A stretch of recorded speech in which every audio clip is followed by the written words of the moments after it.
हर्ष IT को subscribe कीजिए और बेल आइकन को दबाइए टेक्नोलॉजी बेस्ड वीडियो देखने के लिए सबसे पहले। दोस्तों, आज की मैं वीडियो में बताने वाला हूँ कि इथेरियम क्या होता है, इथेरियम करेंसी कैसे बनी, इथेरियम जो है उसको लोग करेंसी क्यों समझते हैं जबकि ये एथेरिक करेंसी है। दोस्तों, मैं आपके सारे डाउट्स आज क्लियर करने वाला हूँ, तो दोस्तों मेरे साथ बने रहिए इस वीडियो में, मैं आपको आगे जाकर सब बताऊँगा। और दोस्तों, अगर आपको मेरी वीडियो पसंद आ रही है तो प्लीज़ जाकर लाइक कीजिए, अगर आपको मेरा कंटेंट अच्छा लग रहा है तो प्लीज़ सब्सक्राइब कीजिए ताकि मैं आपके लिए और टेक्निकल वीडियोज़ लेके आता रहूँ। तो दोस्तों, हम शुरुआत करते हैं। तो दोस्तों, जैसे कि आप जानते हैं कि बिटकॉइन एक डिसेंट्रलाइज करेंसी है। पहले जो ट्रांजैक्शन होती थी वो बैंक के थ्रू होती थी। जैसे कि अगर आप पेटीएम से पैसे भेज रहे हैं किसी को, आपको एक अथॉरिटी लग रही है, आपको पेटीएम या फ़ोन पे अगर आप यूज़ करते हैं तो फिर एक जो है फ़ोन पे या पेटीएम जो है वो एक अथॉरिटी हो गई, आप पर्सन हो गए और वो थर्ड पर्सन हो गया। तो अगर आपको पैसे भेजने हैं थर्ड पर्सन को तो आपको एक अथॉरिटी लगेगी, बीच में कोई मीडिएटर लगेगा, तो वो होती है एक सेंट्रलाइज सिस्टम। अगर आपको डिसेंट्रलाइज सिस्टम के बारे में जानना है तो आपको मैं बता देता हूँ। डिसेंट्रलाइज सिस्टम में क्या होता है, आप पर्सन टू पर्सन पैसे भेज सकते हैं। जैसे कि मेरे पास कुछ बिटकॉइन है तो मैं आपको इजीली ट्रांसफर कर सकता हूँ बिना किसी अथॉरिटी के। तो दोस्तों, इसको बोलते हैं डिसेंट्रलाइज सिस्टम। तो दोस्तों, आगे हम जानते हैं, जैसे मैंने आपको बताया कि बिटकॉइन जो है वो इजीली ट्रांसफ़र हो जाता है पर्सन टू पर्सन, और जो पैसे अगर हम ट्रांसफ़र करते हैं बैंक के थ्रू तो उसमें हमें अथॉरिटी लगती है। तो दोस्तों, आपको जानना ज़रूरी है कि हर एक बिटकॉइन जो है वो कंफर्म होता है पूरे नेटवर्क के थ्रू। पूरा बिटकॉइन का नेटवर्क एक भी ट्रांजैक्शन को कंफर्म करता है। जैसे कि डिसेंट्रलाइज सिस्टम में उन्होंने ऐसा सिस्टम बना रखा है कि अगर मैं आपको एक भी बिटकॉइन भेजूंगा तो पूरा सेंट्रल जो पूरा बिटकॉइन का सिस्टम है, 21 मिलियन बिटकॉइंस का जो सिस्टम है, उसमें से कुछ बिटकॉइन माइंस हुए हैं, वो पूरा सिस्टम जो है ब्लॉकचेन का एक नेटवर्क होता है, उसमें कंफर्म होता है। उसके बाद हमें पैसे आते हैं। तो दोस्तों, ये प्रोसेस बहुत ही फास्ट होता है, बहुत ही सुपर कंप्यूटर्स लगते हैं इसमें। जो सुपर कंप्यूटर्स जो लगाने वाला है वो पैसे कैसे कमाता है, वो माइनिंग के थ्रू कमाता है। तो दोस्तों, क्रिप्टो माइनिंग के ऊपर मैं आपको एक वीडियो बनाने वाला हूँ बहुत ही जल्द, और पूरा एक्सप्लेन करने वाला हूँ कि कैसे बिटकॉइन माइनर्स पैसे कमाते हैं, क्रिप्टो माइनर्स पैसे कमाते हैं। तो दोस्तों, इथेरियम की हम बात करते हैं। इथेरियम जो है वो एक बेसिकली एक प्लेटफॉर्म है और एथर जो है वो एक करेंसी है। तो दोस्तों, चलिए देखते हैं कैसे। दोस्तों, अब देखते हैं इथेरियम काम कैसे करता है। इथेरियम जो है वो कंप्यूटर, सुपर कंप्यूटर की मदद से लोगों को कनेक्ट करता है। जो डेवलपर्स हैं इथेरियम के, वो डैप्स के एप्लीकेशन में काम करते हैं और वो उन्हें डेवलप करते हैं। तो जो डैप्स के एप्लीकेशन को काम में आता है वो सॉफ्टवेयर या फिर उसको कोडिंग को आप क्या बोलेंगे, उसको बोलते हैं सोलिडिटी। जो कोडिंग का नाम है सोलिडिटी। और आप देखेंगे इसमें इफ़ और देन का बहुत ज़्यादा यूज़ होता है। अगर आप पैसे देंगे, इफ़ का मतलब अगर आप पैसे देंगे तभी आप अपने अपार्टमेंट में घुस सकते हैं। अगर हम कोई जैसे अपार्टमेंट लेते हैं, वो सेंट्रलाइज्ड है तो हम लैंडलॉर्ड को पैसे देंगे तो भी वो घुसने देगा। अगर डिसेंट्रलाइज्ड है तो अगर हम पैसे देंगे तब हम घुस सकते हैं। दोनों में काम सेम हो रहा है, लेकिन इसके कुछ रूल्स एंड रेगुलेशंस होती हैं, उसमें दोनों में फ़र्क है। तो देखते हैं कैसे। इफ़ का मतलब अगर आप पैसे दे रहे हैं तभी आप घुस सकते हैं, तभी मतलब देन तभी आप घुस सकते हैं। जो इस इथेरियम में होता है, इथेरियम में ये बेसिकली ये होता है कि अगर आप पैसे देंगे तभी आप घुसेंगे। अगर आप रह रहे हैं 6 महीने से, साल भर से, 2 साल से रह रहे हैं, अगर आप पैसे दे रहे हैं तभी आप घुस रहे हैं। और जो अगर आप सेंट्रलाइज अथॉरिटी होगी, जैसे अगर आपका लैंडलॉर्ड है, अगर आप उसको पैसे देंगे, अगर आप उससे रिक्वेस्ट करेंगे तो वो 1-2 दिन के लिए रुक जाएगा। लेकिन इथेरियम के एप्लीकेशन में अगर डिसेंट्रलाइज होगा तो ये ऐसा कुछ नहीं होगा। अगर आप पैसे देंगे तभी आप घुसेंगे, नहीं देंगे तो आप घर के बाहर ही खड़े रहेंगे। तो इथेरियम में जो होता है वो कोड ही लॉ होता है। Basically code is law in Ethereum. ये सारे एस्पेक्ट को कवर करके क्या होगा कि जो लैंडलॉर्ड होगा उसको बार बार पैसे लेने नहीं आना होगा, उसके डायरेक्टली पैसे चले आएंगे। दोस्तों, डैप्स को बोला जाता है स्मार्ट कॉन्ट्रैक्ट्स।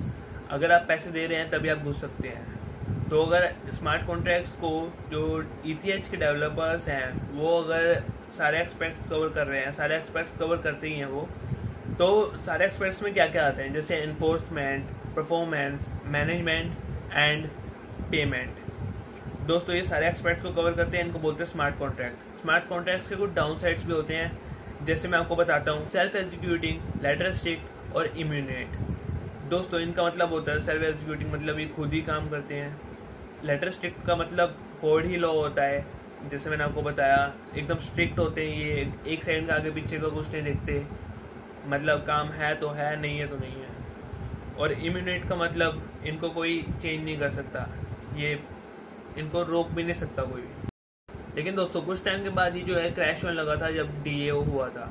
DAO का मतलब जब डिसेंट्रलाइज ऑटोनोमस ऑर्गेनाइजेशन, जो कि एक ऑर्गेनाइजेशन थी जिसमें अगर हम पैसे देंगे तो हमें कुछ टाइम बाद उतना % रिटर्न मिलेगा ही मिलेगा, जिसकी वजह से DAO जो है वो $150 मिलियन पे पहुंच गया था, जबकि एथर जो है वो उस टाइम ट्रेड हो रहा था $20 पे। तो इसकी वजह से क्रैश हुआ, उसमें बहुत सारी प्रॉब्लम्स आने लगी, लोग उसमें लूप होल्स निकाल रहे थे अपने फ़ायदे के लिए।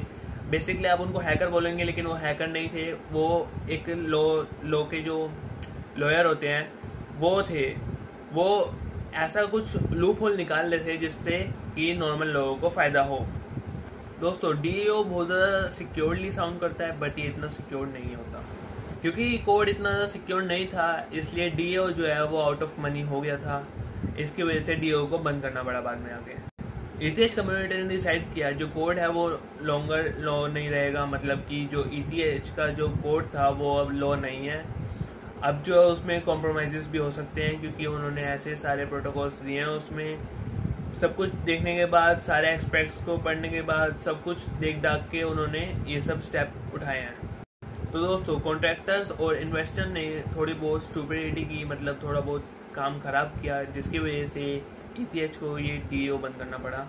उसके बाद इथेरियम फ्रॉक का उत्पाद हुआ, मतलब वो जन्मा। इथेरियम फ्रॉक में क्या हुआ, इथेरियम क्लासिक और इथेरियम को डिवाइड कर दिया गया। इसमें स्मॉल माइनॉरिटी है जो एग्री नहीं कर रही थी, तो इसलिए इथेरियम ने उनकी मदद की, उनको बाहर निकाला, उसमें से उनको पेमेंट वगैरह करके ये सब कुछ ना कुछ करके निकाला गया। उसके बाद जो है इथेरियम क्लासिक का बॉर्न हुआ, और उसके बाद जो है इथेरियम क्लासिक आया मार्केट में, जिसको बोलते हैं एथर। तो दोस्तों हमने अब देख लिया इथेरियम के बारे में बहुत ज़्यादा, अब हम देखेंगे एथर के बारे में, एथर एज अ करेंसी। तो देखते हैं चलो। तो दोस्तों अभी तक हमने देखा कि इथेरियम जो है वो कैसे काम करता है, इथेरियम को कौन पावर करता है, इथेरियम डेप्स को कैसे पावर करता है। इथेरियम एक बंच ऑफ कंप्यूटर्स है, जैसे कि सुपर कंप्यूटर, और सुपर कंप्यूटर को पावर करते हैं इलेक्ट्रिसिटी, और इनको एक बहुत ही ठंडी जगह पर रखना पड़ता है, क्योंकि दोस्तों ये जो है बहुत ज़्यादा गर्म हो जाते हैं, बेसिकली बहुत फास्ट ट्रांजैक्शन करते हैं, कंटिन्यूसली ऑन रहते हैं, तो इसलिए इनको ठंडी जगह पे और पावर करना पड़ता है। अब दोस्तों अगर आप सोच रहे हैं कि इनको पैसे कहाँ से मिलते हैं पावर करने के, तो दोस्तों जो भी ट्रांजैक्शन होती है उसमें स्मॉल फीस कटती है, जैसे मैंने आपको पहले बताया था। तो स्मॉल फीस सारे ट्रांजैक्शन में कट के इनका पेमेंट निकलती है, इनके बिल्स वगैरह उन फीस में से पे होते हैं। तो दोस्तों ऐसे सिस्टम काम करता है। लोग बात कर रहे होते हैं इथेरियम करेंसी के बारे में, तब वो एक्चुअली बात कर रहे होते हैं एथर के बारे में।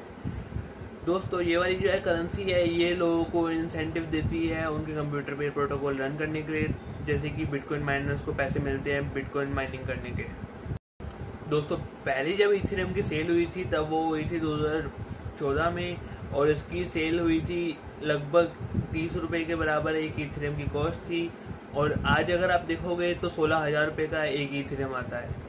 तो दोस्तों आप देख रहे हैं इसमें 2014 से अब तक इसने कितना ग्रो करा है। दोस्तों यही फ़ायदा है क्रिप्टो करेंसी का, ये एक बार ग्रो करती है तो बहुत ही ज़्यादा लेवल पे करती है, नहीं ग्रो करती तो ये लो जाती है। लेकिन अभी तक हमने ऐसा कुछ देखा नहीं है। अभी करेंसी का रेवोल्यूशन आने वाला है, जल्दी आने वाला है। मैं कोई फाइनेंशियल एडवाइस नहीं दूंगा, लेकिन मैं ये ज़रूर कहूँगा आप अपडेटेड रहिए। बस दोस्तों आज की वीडियो में इतना ही। अगर आपको मेरी वीडियो पसंद आई लाइक करें, अगर आपको मेरा चैनल अच्छा लगा, अगर आपको मैं अच्छा लगा कि मैं सही बोलता हूँ, आपको सही समझाता हूँ, तो प्लीज़ सब्सक्राइब कीजिए, क्योंकि मैं आपके लिए टेक्निकल वीडियोस लेके आने वाला हूँ बहुत जल्दी, बहुत ही अच्छी। और दोस्तों क्रिप्टो करेंसी के बारे में दोस्तों और जानें, क्योंकि क्रिप्टो करेंसी का हाइप आने वाला है इंडिया में भी। इंडिया में अभी बैन हटा है। दोस्तों मैं आपको सिखाऊंगा कि आप कैसे खरीद सकते हैं, कैसे बेच सकते हैं क्रिप्टो करेंसी को बहुत ही आसानी से।